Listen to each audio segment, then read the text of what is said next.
Hello everyone. This is a video overview of an AI tool called Google NotebookLM, and it's put out by Google. It has a very generous free tier that gives you lots of messages and allows you to upload lots of documents at a time. So I'm going to go ahead and click in and show you what it is. Probably a lot of you already know what it is and you're familiar with it, but there might be some students who are not, and it's an extremely powerful tool not only for this class but for others.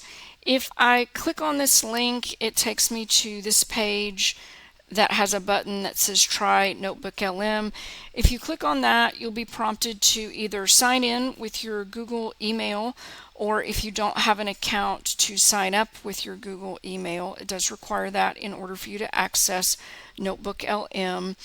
I do want to say for a moment though that if you are under the age of 18, you won't be able to access it because they have a terms of agreement that requires that you are 18 or over. And I think probably when we create our Google accounts, I think we have to put our birthday. I'm not sure how they track that, but I do know that if you're under the age of 18, you won't be able to sign up for Google Notebook LM for no other reason than that they have a policy that stipulates you have to be 18 to agree to their terms of agreement.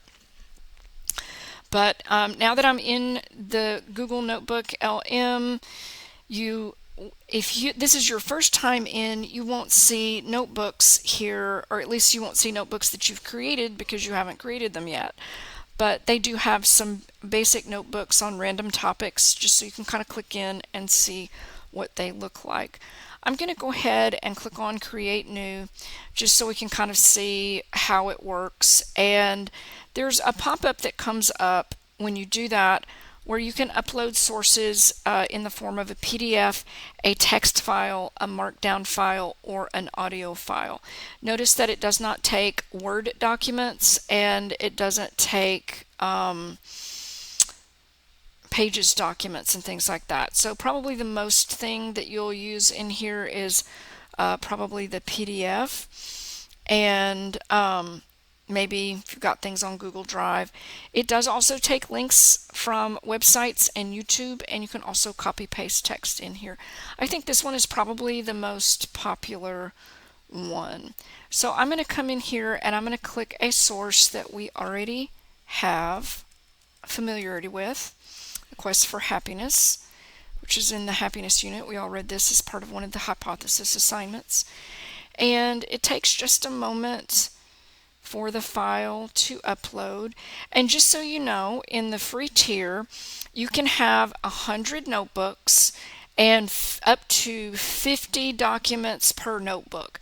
It's probably going to be rare that you're going to need that many documents in a given notebook, but it's kind of nice to know that you're not going to run into the same limits here that you do in the other platforms in terms of uploading documents. And you can also upload documents that are pretty long.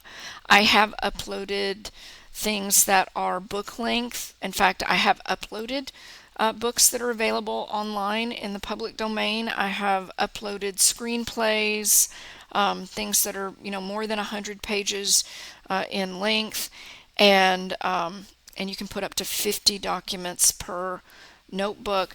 There is some kind of file limit, but I don't remember off the top of my head what it is, but I doubt that we will exceed whatever it is.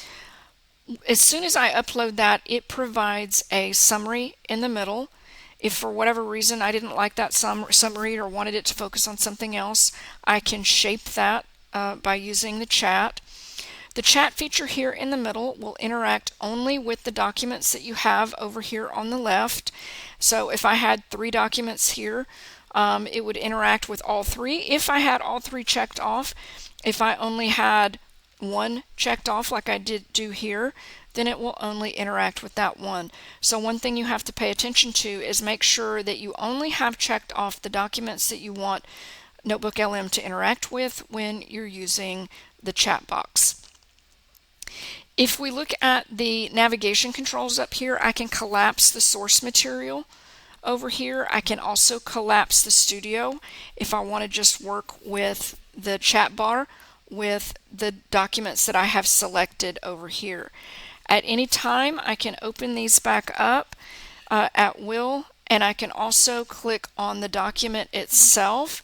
Notice how it does not open the actual PDF of it, but you can access the text, and you can access a source guide that contains a summary and contains, things like key concepts. And so I clicked on one of those, and it produced an output here.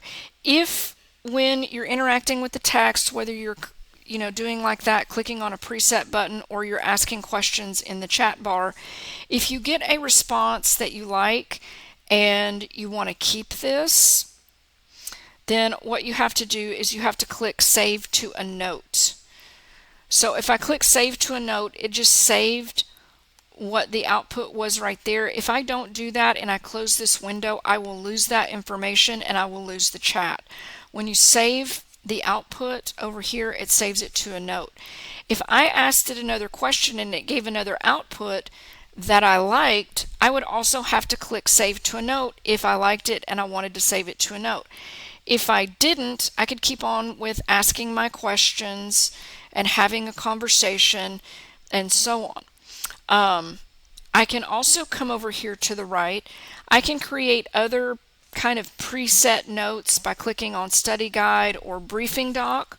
So I'll click on one of these, and it will create a briefing document that'll have the main points and concepts on here. So this is actually pretty useful. It's got the main themes, the idea that happiness is more than an emotion, happiness is hard to define, a lot of people think it's subjective, and it's got kind of like all the main points there, key ideas and facts, quotes, implications, and conclusions. So that's useful. Also useful is the feature where I can click on Add a Note. If I open this, I've got a text editor. I can come up here and I can name that note, and so that I can organize it, and I can type my note here. I can come over here and I can access this, and now I've got my notes side by side over here. So if I want to look at something and then take a note on that, I can do that. And then I would go back to the studio. Now I didn't type anything or save anything, but if I had done that, then it's organized over here with my other notes. If I click on one of these notes that I like, let me choose the I'm going to go ahead and choose this one, and notice how it says convert to a source. If I like a note and I want it to be treated as a source that I could interact with and ask questions about or use in some way, then I could do that. And maybe there might be times where I want to work with the notes that are generated here versus the text, because maybe I'm working with main themes or contexts, so that might be useful, if I'm trying to think about outlines or topic sentences and so on. Of course, you can use the documents for that as well, to help you process the text. So there's a lot of really good use cases that you can use, not only to take notes yourself by clicking on Add Note, creating the pre-generated notes here. There's a few ways to create pre-generated notes over here with the document itself. When you click on the source and call it up and you click on key topics, it'll generate that. But then remember too, you can also, one of the most powerful features about it is the ability to have the conversation with one or more texts over here. Just keep in mind, oftentimes you don't want to have more than one checked off. You're interacting with one source at a time. But if you're working with an annotated bibliography or an outline, or you're trying to see what connections a couple of sources have, then in those cases you would maybe want to create a notebook that has 2 sources in it, or 3, or whatever that you're working with. And when you're first working with sources, you may just want to have one source per notebook, just so it's isolated and you're kind of processing one source at a time. Now, there are some other features as well that I do want to talk about and some use cases, but I also want to show, here's the chat right here, and notice how it says refresh, and it's going to clear the chat history. And just remember that when you navigate away, it clears the chat history. It does not save. Now these things change all the time and they update the features, so it may be, a lot of people are requesting that it saves the chat thread, but I think it also just keeps it cleaner when you keep coming back if you're saving what you want and the conversation kind of starts anew. Otherwise it would be this infinite thread that would be really unwieldy and kind of difficult to sort through, and I think it might be overwhelming to sort through. So it is kind of useful that you only save what you need. One of the neatest features of Google Notebook LM is the ability to generate podcasts based on the content that you're uploading. It creates a very natural sounding two-person podcast with a male voice and a female voice. It's completely AI generated. You can come over here and click on customize, and if you only have one thing checked off, you can focus on one source. If you had a couple of things checked off, you could focus on the connections between the two or whatever you wanted to focus on, and so on. Or even if you have one source, you can tell it what area of the article you really want it to focus on for the purpose of the podcast, depending on what you're going to use it for. So there's lots of really neat use cases for that. To illustrate this, I'm going to pause the video just for a minute and I'm going to go into another notebook so I can play a few seconds so that you can listen to that, and then we'll talk about some of the use cases for that. Okay, I'm back and I'm in another notebook. This is for the upside of feeling down, which is one of the other articles we've looked at in this unit. And I've already created a podcast here. And if I click this button, it should play and we should get to hear a few seconds of that. And here we go. Ever totally bomb a presentation at work? Like feel that wave of shame wash over you, and then you find yourself working twice as hard for the next one. You might think, man, I just want to bury that memory. But today's deep dive, we're all about why that negative emotion, that shame, might be the secret sauce behind, your redemption arc. Interesting. We're diving into Matthew Hudson's The Upside of Feeling Down. Okay, and that was just a few seconds of the podcast. You get the idea how it works, but it's super useful. It's very easy to use, and again, you can customize it, and you can also use this for your other classes to process texts that you need to process. You can create study guides. You can do all kinds of things, not just with the podcast, but with all of the elements in Google Notebook LM. So this is a really good tool to use in this class as well for lots of things dealing with working with one or more text, and it'll be super useful to help you process the research.